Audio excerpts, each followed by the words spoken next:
और वो जब दरवाजा खोलता है तो वो देखता है, वो उसे देख के घुर्राने लगी एकदम जानवर जैसे और उसके अंदर से ऐसे दो लोगों की आवाज आ रही है। कहानी शुरू होता है जब दिनेश और उसका भाई धमतरी अपने चाचा चाची के यहाँ घूमने आया हुआ होता है। लेकिन इस बार जब वो चाचा के यहाँ घूमने आए थे तो उन्होंने नोटिस किया कि चाची का बिहेवियर थोड़ा सा अजीब है, एकदम इमोशनलेस, यहाँ तक कि वो इनसे खाने के लिए भी नहीं पूछती। दोनों भाइयों ने सुबह से कुछ खाया भी नहीं था, तो दिनेश का भाई चाची को ढूंढते हुए उसके कमरे की तरफ जाता है कि उसके पास जाके उनसे कुछ खाने के लिए मांगेगा।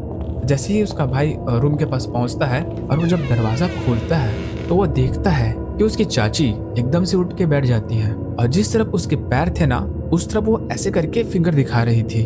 और जैसे ही दिनेश के भाई ने बोला चाची चाची, तो वो उसे देख के घुर्राने लगी एकदम जानवर जैसे, और इस चीज से उसका भाई डर जाता है।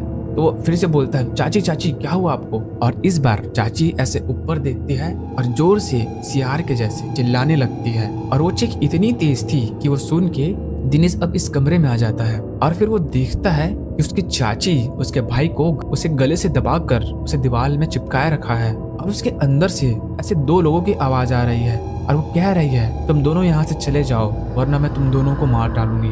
और ये सब देख के दिनेश एकदम चिल्ला कर रोने लग जाता है और फिर उसकी चाची उसके भाई को छोड़ देती है और ऐसे नॉर्मल होने का प्रिटेंड करने लगती है।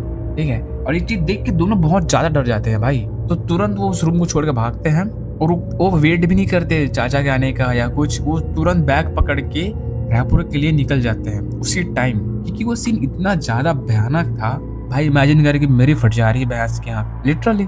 लेकिन यहाँ पे इन्होंने गलती ये की कि दोनों ने ये बात किसी को भी नहीं बताया।